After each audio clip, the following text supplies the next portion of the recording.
అనుదిన నిత్య జీవపు మాటలు. దేవుని నామానికి మహిమ కలుగునుగాక. దేవుని వాక్యాన్ని చదువుకుందాము. వాడు తలంచిన చేటు వారి నెత్తి మీదకే వచ్చును, వాడు యోచించిన బలాత్కారము వారి నడినెత్తి మీదనే పడును. కీర్తనల గ్రంథము 7వ అధ్యాయము 16వ వచనం. మేలు చేసిన వారికి మేలును, కీడు చేసిన వారికి కీడును చేయవాడు మన దేవుడు. ఇజ్రాయేళ్లకు పుట్టిన మగపిల్లలందరినీ వధించమని ఫరో ఆజ్ఞ ఇచ్చినప్పుడు ఐగుప్తు దేశంలోని హెబ్రీయుల మంత్రసానులు దేవునికి భయపడి అలాగూ చేయలేదు. ఆ మగబిడ్డలను బ్రతకనిచ్చారు. అందుచేత దేవుడు వారిని ఆశీర్వదించి వారికి వంశాభివృద్ధి కలుగజేశారు. దేవునికి స్తోత్రము, హల్లెలూయా.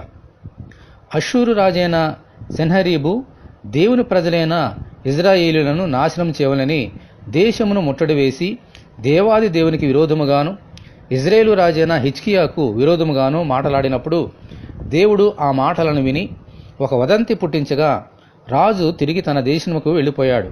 అక్కడ అతని సొంత కుమారులే అతన్ని చంపివేశారు. దేవుని ప్రజలకు విరోధముగా ఎవరు ఏది తలపెట్టినా తిరిగి అది వారి నెత్తి మీదకి వచ్చినట్లు చేయగల ప్రభువు మన దేవుడు. ఆమేన్, హల్లెలూయా. ఇటువంటి కృప కొరకు మనము దేవుని ప్రార్థన చేసుకుందాము. ప్రభువా, మీ బిడ్డలకు వ్యతిరేకంగా నిరూపింపబడిన ఏ ఆయుధమును నిలవనేరదని చెప్పిన మీకు వందనములు.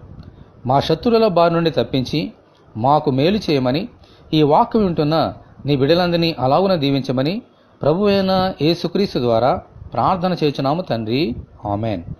ప్రభువైన యేసుక్రీస్తు కృప మనకందరికీ తోడే ఉండి నడిపించునుగాక, ఆమేన్. పరిశుద్ధ దేవుని మందిరం.